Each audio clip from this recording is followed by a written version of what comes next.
Red raspberry leaf tea to induce labor high. My name's Rebecca Decker and I'm a nurse with my PhD, and the founder of Evidence-Based Birth. In today's Q&A, we're gonna talk about using red raspberry leaf in pregnancy to shorten the length of your pregnancy or ripen your cervix. Welcome to today's Q&A all about red raspberry leaf during pregnancy.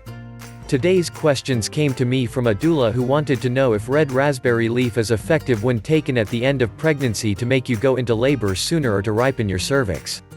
My research assistant and I pulled every research article we could find about red raspberry leaf in pregnancy, and this is what we found.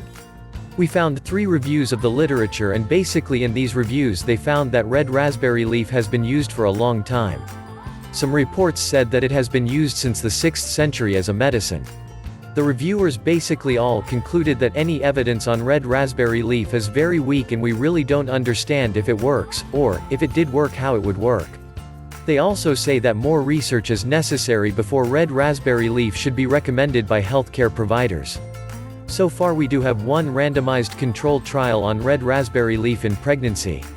This took place in Australia and it was a double-blind trial, meaning that both the researchers and the people in the study didn't know if they were taking the red raspberry leaf or a placebo. In this study they included 192 first-time mothers who were low risk, and they were randomly assigned to take either raspberry leaf tablets, 2.4 grams a day, or placebo tablets starting at 32 weeks until the beginning of labor.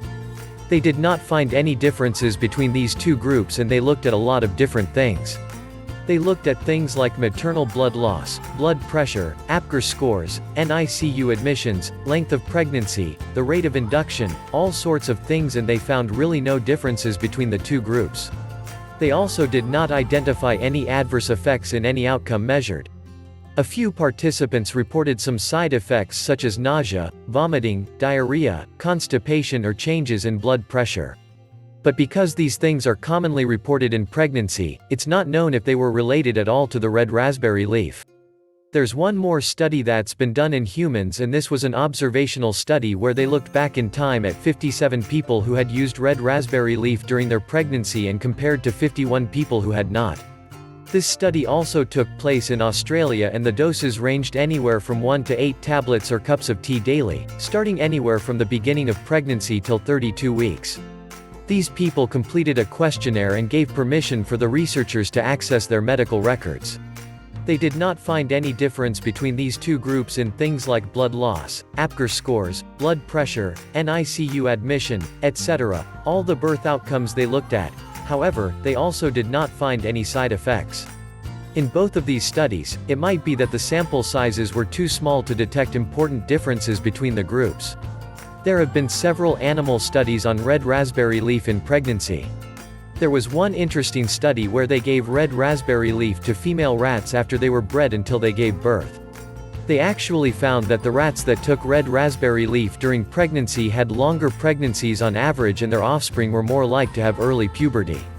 There were also some health problems in the offspring's offspring. So the grand rats of the original rats. The doses in the study that were used are higher than what humans typically consume, but the authors, nevertheless, express some concern that red raspberry leaf during pregnancy may have some long-term effects. There were a variety of other studies that were done where they injected red raspberry leaf into animals or into the uterine tissue, and the results were all conflicting. Some of the researchers found that it caused contractions. Some of them found that it caused relaxation of the uterus. It's possible that the different results could be due to differences in how they prepared the raspberry leaf, differences between the animals, how pregnant the animals were, the type of animal. And, so basically, we don't know if red raspberry has any beneficial effects or that if it can cause contractions or not. There was one interesting study done a really long time ago in 1941 where they tested red raspberry leaf extract on tissue from uteruses from cats, dogs, rabbits, and guinea pigs. And they found that if the uterus tissue was contracted already, the addition of the extract made the uterus relax. However, if the uterus tissue was relaxed and they exposed it to red raspberry leaf, they were able to make the uterus contract. Basically they found that toned muscle was relaxed by red raspberry leaf while relaxed muscles were contracted. And they were not able to identify the active ingredient in the raspberry leaf. So, in summary, there's very little research on the human consumption of raspberry leaf during pregnancy.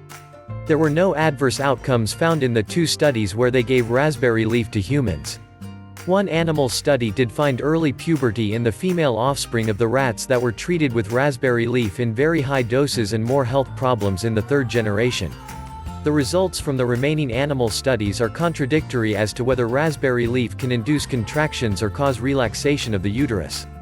Neither the randomized trial with humans nor the observational study found any significant results with regards to the outcomes that they looked at. It might just be that we need larger numbers of people in these studies in order to see the effects of red raspberry leaf. I hope that answered your question about what we know about red raspberry leaf so far, and thank you for listening. Bye.